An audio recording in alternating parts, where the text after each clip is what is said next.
Comment expliquer la longévité et la profondeur du phénomène duvalieriste? Il y a beaucoup d'écrits sur la dictature des Duvaliers, témoignages, récits, analyses historiques.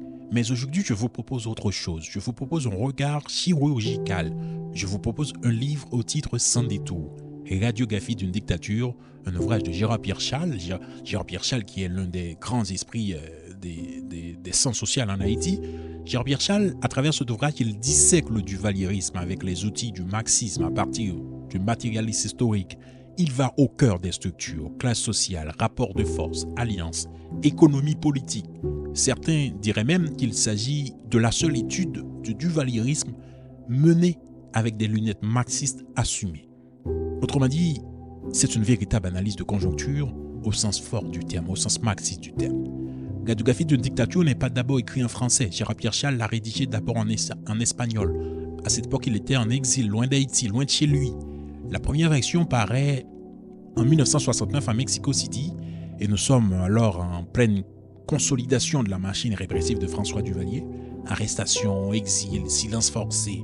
Moi, je pense que publier à ce moment-là une analyse aussi frontale du régime, ce n'est pas un simple geste académique. Ce n'est pas un simple geste académique neutre. C'est un acte politique, c'est un acte de courage. Et en 1973, une première version française voit le jour à Montréal.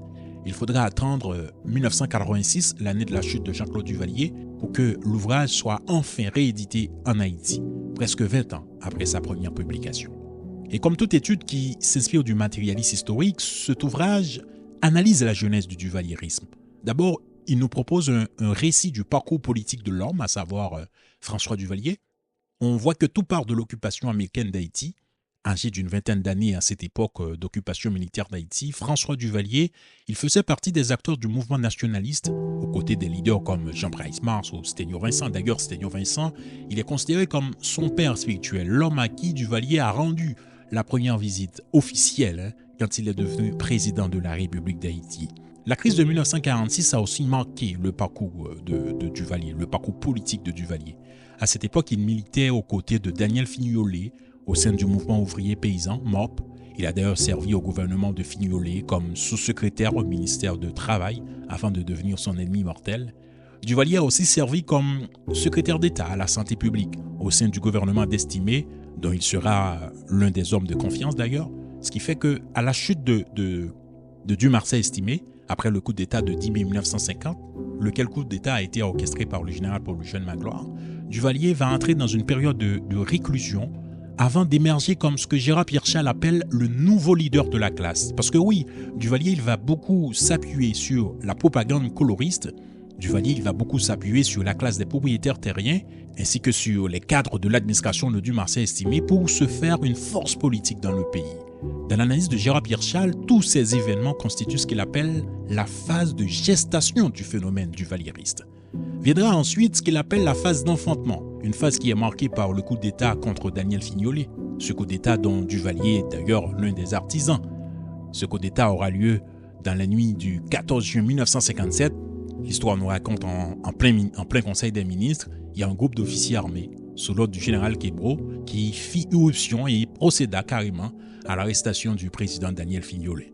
Ce même général Québro, il va organiser les élections présidentielles le 22 septembre 1957, élection à la suite desquelles François Duvalier va devenir président de la République d'Haïti avec 700 000 voix.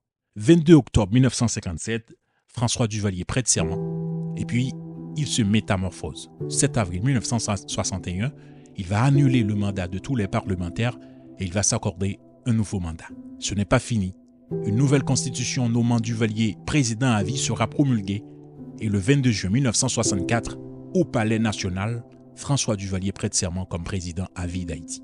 Mais qu'est-ce qui, selon Gérard-Pierre Chal, fait la singularité du duvalierisme? Qu'est-ce qui fait la singularité de ce régime? La question est légitime.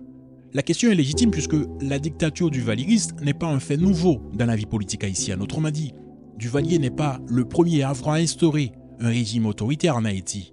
C'est aussi une idée que l'on retrouve dans l'œuvre de Michel Roth-Trouillot. Ici, je fais référence à ce classique à consulter pour étudier le duvalierisme, à savoir les racines historiques de l'État duvalierien. On voit que l'État haïtien a toujours été dictatorial. L'État haïtien a toujours été autoritaire. Et Duvalier, il aura réussi à transformer l'autoritarisme du pouvoir politique haïtien en totalitarisme. Et pour Gérard Pierre Chal, la singularité de la dictature de Duvalier, elle s'est manifestée à travers l'utilisation illimitée de la violence. Donc oui, Haïti, dans sa tradition politique, a toujours été marqué par le militarisme, a toujours été marqué par le despotisme. Cependant, cela a toujours été caché intentionnellement par une façade constitutionnelle. Mais avec Duvalier, le constitutionnalisme est totalement effacé au profit de sa mégalomanie. La terreur devient son principal mode opératoire. Pour preuve, des centaines d'assassinats ont eu lieu. Le principe de séparation même des trois pouvoirs est totalement exclu. Donc Duvalier, il absorbait tous les trois pouvoirs. Et pour mettre en œuvre cette terreur, Duvalier recourait à ses valets, pas des collègues. Les tontons macoutes, c'était des valets. Gérard Pierre Chal a même proposé une typologie de tonton macoute. Il a proposé 4 types de tonton macoute. Ce qu'on voit, c'est que tous les 4 types de tonton macoute qu'on retrouve dans son analyse, ils ont tous le même trait caractéristique, à savoir l'arrogance. Ils avaient tous la carte blanche pour agir contre n'importe quel citoyen. Représailles, prise d'otages, viol, incarcération sans procès, assassinat sans froid, massacre de familles entières. Ce sont toutes des armes de l'arsenal répressif duvalieriste qu'utilisaient aveuglement les tontons macoutes. Donc la singularité du duvalierisme n'a pas seulement surpassé l'autoritarisme des autres pouvoirs politiques qui ont été en œuvre dans le pays depuis son indépendance, le duvalierisme a aussi transcendé toutes les autres dictatures que l'Amérique latine connaissait. Et pour conceptualiser cette tyrannie duvalieriste, Gérard Pierre Chal a évoqué un néologisme. Il a parlé de papadocratie. Il s'agit là d'une tyrannie, un totalitarisme caractérisé par 3 mots, MAUX, le machiavélisme, le mysticisme et la mégalomanie. Tout cela, évidemment, est clairement analysé dans son étude. D'ailleurs, par rapport à la mégalomanie, vous vous souvenez du catéchisme de Duvalier? Peut-être que je vous en ferai un livre audio un de ces jours. Donc en plus de la violence matérielle, Duvalier, il y a eu recours à une propagande idéologique sous le couvert d'une doctrine révolutionnaire, la fameuse doctrine duvalieriste, révolution duvalieriste. Et la grille d'analyse que nous propose Gérard Pierre Chal enlève le voile sur 3 éléments constitutifs de cette propagande idéologique. D'abord, la question coloriste, qui est une des grandes dichotomies de la société haïtienne, mais dont Duvalier fera toute une propagande. C'est clair que la question de couleur a toujours été au cœur des luttes politiques en Haïti, depuis la jeunesse même de ce pays, mais Duvalier va en faire un cheval de bataille. Mais par rapport à cela, l'une des contradictions internes au régime duvalieriste que soulève Gérard Pierre Chal, c'est que s'il est vrai qu'au sein du gouvernement Duvalier, on pouvait clairement observer une prédominance des Noirs, contrairement au gouvernement d'avant qui était systématiquement constitué de mulâtres, mais dans le fond, les masses sont restées dépossédées. Les masses sont restées opprimées. Donc rien n'a changé de la condition matérielle existentielle de la masse. Au contraire, Duvalier y a ajouté la terreur. Donc le peuple ne fait que changer de bourreau, on veut dire. Cela dit, ce discours coloriste de Duvalier n'est qu'une ruse, une supercherie, une arme d'instrumentalisation. Ce qui renvoie au deuxième élément constitutif de sa propagande idéologique, à savoir ce binôme populisme-arrivisme. Et pour illustrer cet élément, Gérard Pierre Chal décrit la révolution duvalieriste en ces termes. Il dit « C'est l'accession de certaines couches des classes moyennes à des positions qui leur permettent de jouir de privilèges en leur seule qualité de duvalieriste. » Fin de citation. Évidemment, Gérard Pierre Chal présente des exemples concrets pour illustrer ce qu'il appelle le populisme et l'arrivisme qui caractérisent ce régime. Le troisième élément de sa propagande idéologique, c'est l'anticommunisme. Duvalier a fait de l'anticommunisme toute une pratique politique. Pour s'en prendre à un leader, pour s'en prendre à un acteur politique, pour s'en prendre à un mouvement, il suffisait pour le régime de l'étiqueter de communiste. Comme nous dit Gérard Pierre Chal, les communistes étaient accusés de subvertir l'ordre, d'attenter à la liberté et de menacer l'intégrité du monde libre. Et les militants, ils n'allaient pas seulement finir en prison, mais ils étaient aussi torturés et assassinés de sang-froid. Gérard Pierre Chal n'a pas négligé les paramètres internationaux dans son analyse. Il a présenté plusieurs épisodes du contexte géopolitique qui a marqué les premières années du duvalierisme. Un premier épisode d'ordre géopolitique, c'est la révolution cubaine. Je le rappelle, la cession de François Duvalier au pouvoir coïncide avec la révolution cubaine qui a débuté en 1953. Ce n'est pas anodin pour deux raisons principales. D'abord, cette révolution était carrément une menace pour l'impérialisme américain, puisque les États-Unis d'Amérique voulaient à tout prix conserver sa domination dans la région latino-américaine. Et pour cela, les États-Unis s'appuyaient sur des régimes forts comme celui de Jean-Claude de Duvalier. Et dans cette dynamique, Duvalier a bénéficié du soutien inconditionnel des États-Unis. La deuxième raison pour laquelle Gérard Pierre Chal ne saurait négliger la révolution cubaine dans son analyse, c'est que cette révolution a engendré un éveil des masses dans des pays de la région comme en Haïti, et Duvalier a décidé d'employer des moyens forts, des moyens violents pour couper court à l'influence de la révolution cubaine en Haïti. Sous l'impulsion de cette révolution, des forces démocratiques haïtiennes commençaient à se mobiliser contre Duvalier, et face à cela, celui qu'on surnomma Papa Doc, en guise de stratégie de lutte, il a fait alliance avec un tyran, le tyran dominicain, Rafael Leonidas Trujillo, qui lui aussi se sentait menacé par la révolution de Fidel Castro. Un autre épisode qui a marqué ce contexte géopolitique, c'est l'arrivée au pouvoir d'un nouveau président aux États-Unis. Il s'agit de John Fitzgerald Kennedy. Là, nous sommes en 1961 et Kennedy n'était nullement indifférent envers ce qui se passait dans la région latino-américaine. Il voulait carrément éliminer la révolution de Castro et aussi la dictature de Trujillo en République dominicaine. Entre-temps, il entretenait de très bonnes relations avec François Duvalier jusqu'à ce que ce dictateur décide de prolonger son mandat jusqu'en 1967, lequel mandat devrait prendre fin en 1963. Donc, les rapports entre Kennedy et Duvalier à ce moment-là se sont envenimés au point que Duvalier déclara l'ambassadeur des États-Unis en Haïti persona non grata. Un troisième épisode géopolitique, c'est l'élection d'un nouveau président en République dominicaine, Juan Bosch.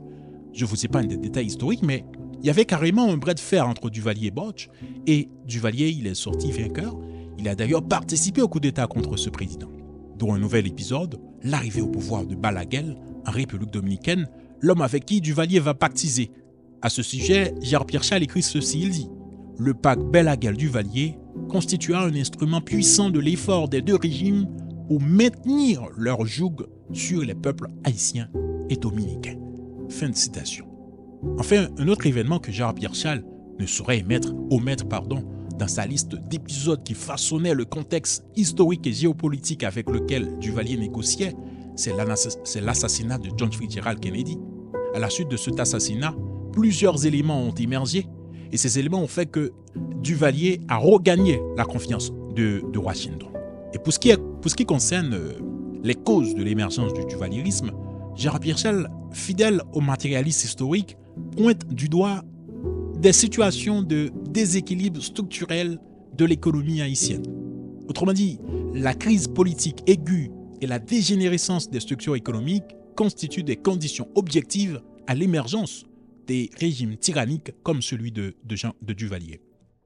Au-delà des caractéristiques structurelles de la formation sociale haïtienne, Gérard Pierre Chal va énumérer au moins 4 autres éléments conjonctuels qui ont favorisé la continuité du régime. D'abord, il y a la faillite de l'opposition traditionnelle. Le seul mérite de cette opposition, c'est qu'elle avait compris que seule la violence peut combattre et renverser Duvalier. C'est pourquoi elle a réalisé au moins 3 expéditions contre Duvalier. Et les 3 expéditions ont fait chou blanc malheureusement. Il y a l'expédition du 28 juillet 1958, il y a celle du 13 août 1959, et il y a aussi celle de mai 1968. Un deuxième élément, c'est l'échec des communistes comme force politique sur la scène haïtienne. Aussi, il y a l'appui politique et économique sans limite de Washington envers le régime. On en parlait récemment. Et un quatrième élément, c'est le mouvement d'animation des affaires qui a porté l'oligarchie haïtienne à resserrer les rangs autour de Duvalier. Gérard Pierre Chal parle d'une rationalisation de la machine d'oppression duvalieriste à partir de 1968. Par exemple, Duvalier, il s'est évertué à partir de 1968 à cacher le caractère oppressif de son régime et il s'est mis à s'en prendre aux activistes au lieu de s'en prendre à toute la population. Et cela lui a beaucoup profité puisque la bourgeoisie, elle est rendue totalement solidaire au régime, le régime s'est revitalisé, le climat d'affaires s'est amélioré et des hommes d'affaires étrangers ont repris confiance en Duvalier. Somme toute, il est clair que Radiographie d'une dictature de Gérard Pierre Chal, c'est une analyse des mécanismes de domination du duvalierisme par rapport à la sociologie haïtienne dans le cadre de ses relations internationales. Une analyse de la genèse et du fonctionnement du valierisme. Gérard Pierre-Charles s'est beaucoup inspiré également, comme on l'a dit, du matérialisme historique pour étudier l'idéologie du valieriste, les contradictions internes au régime et aussi les contradictions qui traversent la société haïtienne au cours de ce règne. Cette méthode marxiste est surtout mobilisée pour expliquer les causes de l'émergence et de la continuité du valierisme. C'est un modèle d'analyse qui me paraît encore pertinent pour rendre compte de la crise contemporaine haïtienne, déjà parce que c'est une crise qui résulte de l'échec de la mise en œuvre d'un régime alternatif au duvalieriste. Certains parlent, je trouve avec raison, de l'échec de la transition démocratique en Haïti, ou tout simplement parce que la crise haïtienne contemporaine n'est pas totalement déconnectée de la tyrannie du valieriste. Et sur un ton plus optimiste, moi, je pense que c'est un ouvrage qui est encore actuel parce qu'il porte en lui des pistes pour la praxis transformatrice de l'Haïti contemporaine. En tout cas, par-dessus tout, j'espère que cette présentation vous a donné le goût de lire cet ouvrage. Et ça tomberait bien puisque mon ami Goudmak Pierre a contribué à rendre cet ouvrage disponible en libre accès sur le site des classiques des sciences sociales. Et je vais me faire le plaisir de vous mettre le lien dans la description de cet épisode. Je vous remercie. Je m'appelle Rancy Michel. Savoir la Caille, un podcast dédié à la vulgarisation des études haïtiennes où les savoirs, la culture et la mémoire d'Haïti dialoguent avec ceux d'autres contrées.